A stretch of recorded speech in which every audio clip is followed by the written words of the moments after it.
Baik, assalamualaikum warahmatullahi wabarakatuh. Bertemu dengan Edi Rawan di sini.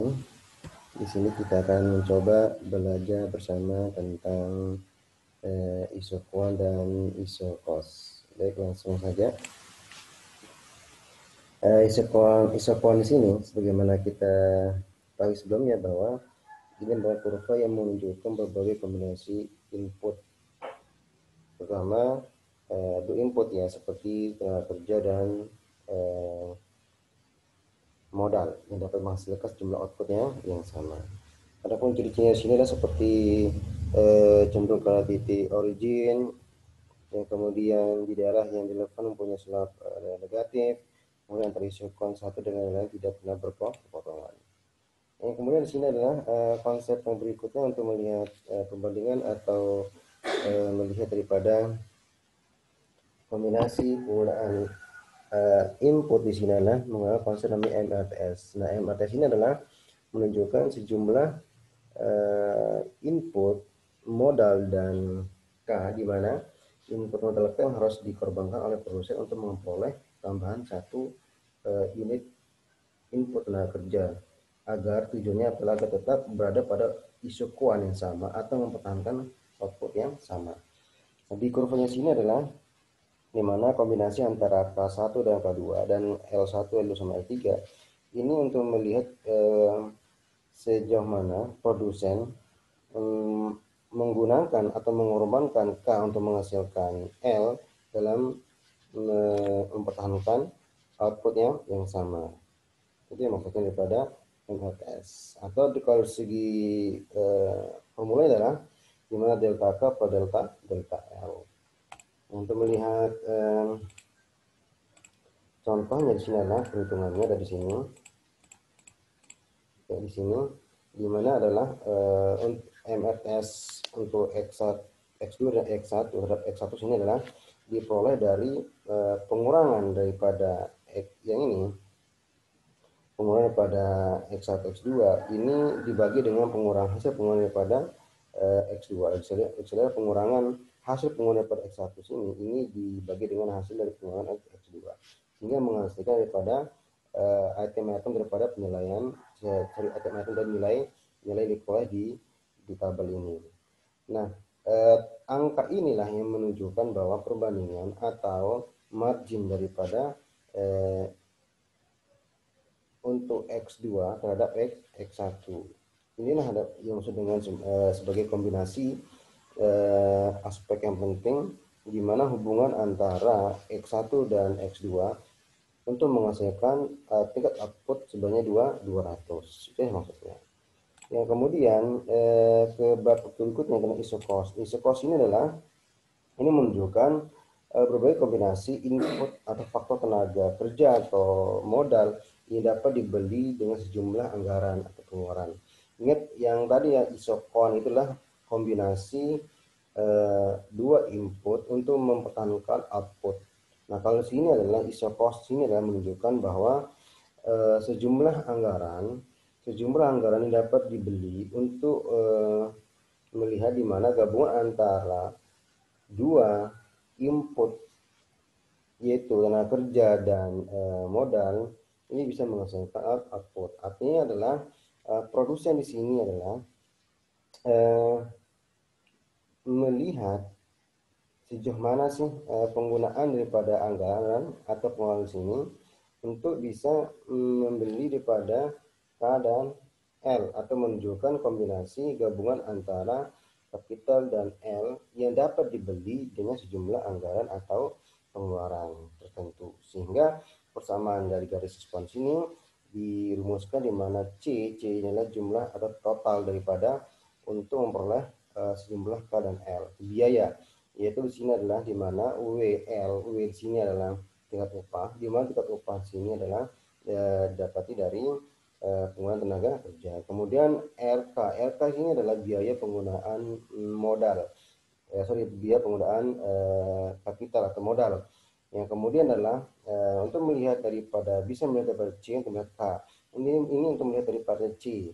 Nah, kalau untuk melihat dari K sebenarnya dengan rumus C per L minus W per R kali L, di mana adalah di sini untuk melihat daripada penggunaan daripada K, dan sini untuk melihat dari penggunaan daripada C.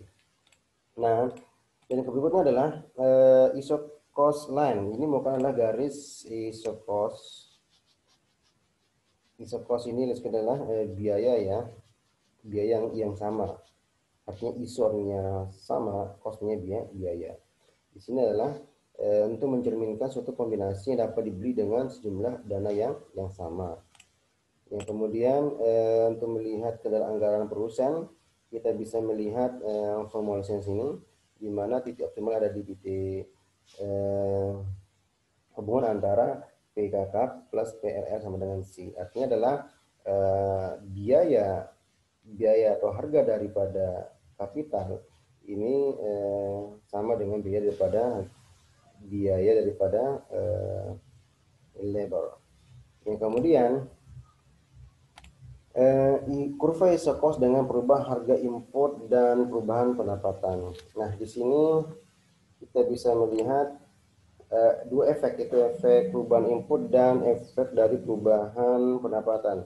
Di efek perubahan harga input ini menunjukkan bahwa adanya peningkatan atau penurunan harga input ini bisa merubah daripada kombinasi daripada isocos. Kita ambil contoh aja di sini adalah, seandainya di sini adalah dengan kapital tetap, cost tetap atau harga kapital tetap, di mana sini adalah perubahan daripada labor dari 10 ke 20 atau 20 ke 10.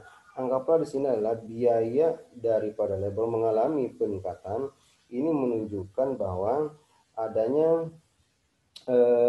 penurunan permintaan terhadap labor dengan biaya dengan harga daripada labor itu peningkatan sebanyak 20. Dan ini akan mengalami penurunan dari 20 ke 10 untuk menghasilkan daripada output dalam proses produksi. Dan kalau kita melihat di sini adalah titik R ini adalah titik di mana kombinasi optimum antara kapital dan L, yaitu sejumlah kapital yang dikorbankan atau sejumlah kapital yang biaya kapital yang dikeluarkan terhadap labor untuk menghasilkan Q sebanyak 10 Q. Itu namanya perubahan daripada harga. Nah, sekali perubahan harga di sini adalah salah satu daripada harga sini akan mengalami perubahan sehingga akan berdampak pada pada perubahan daripada pendapatan. Dan kalau di kurva isocos dengan perubahan pendapatan di sini, ini menunjukkan bahwa perubahan daripada pendapatan ada dengan asumsi ya, dan asumsi harga K dan L ini tidak mengalami berubah atau harga tetap. Contoh misalnya adalah seandainya pendapatan daripada produsen itu mengalami peningkatan dengan asumsi K dan L yang mengalami harga tetap, maka akan menunjukkan bahwa pergeseran daripada garis isocos ini mengalami peningkatan dari AB ke DC. Dan seandainya sebaliknya adalah kalau biaya atau harga daripada harga daripada K dan L ini tetap, dan kemudian biaya dan pendapatan daripada perusahaan yang mengalami penurunan, maka akan mengakibatkan apa terjadi? Perubahan daripada garis anggaran dari A, B itu dari A, B ke E. Itu merupakan adalah perubahan dua efek, yaitu efek perubahan pendapatan dan efek dari perubahan harga input. Dan kita melihat di sini adalah konsep berikutnya, itu berbagai kombinasi input dengan biaya terendah. Ini menunjukkan adalah ada konsep namanya jalur ekspansi. Nah, jalur ekspansi ini adalah hubungan titik-titik kombinasi optimum, yaitu keseimbangan produsen pada berbagai tingkat output. Ini merupakan D, E, dan F. Ini merupakan adalah titik-titik kombinasi. Di mana titik-titik kombinasi ini merupakan adalah disebutkan di sini di slide ini merupakan jalur ekspansi. Teruskanlah titik-titik D, E sampai F ini merupakan titik kombinasi optimum, di mana untuk menghasilkan daripada sejumlah 8 key ini kemudian ada di titik ada di titik D, yang kemudian 10 key ini ada di titik E, kemudian 14 key ada di titik F, Dan titik D dan E dan F ini merupakan adalah jalur ekspansi atau titik kombinasi optimum, di mana keseimbangan perusahaan pada tingkat berbagai output. Dan sama, ini juga menggunakan konsepnya MRTS, hanya kombinasi daripada perubahan kapital dan L untuk menghasilkan sejumlah output yang sama. Dan yang ini merupakan adalah hubungan antara kombinasi biaya dan isokon dan isokos. Nah, yang perlu diperhatikan di sini adalah kombinasi input atau titik pada titik singgung yang idealnya adalah ada di titik singgung antara isokoan dan isokos. Apa maksudnya adalah yaitu pertemuan antara isokos dan isokoan di sini ini merupakan adalah titik optimum di dalam proses produksi. Artinya adalah jumlah kombinasi untuk menghasilkan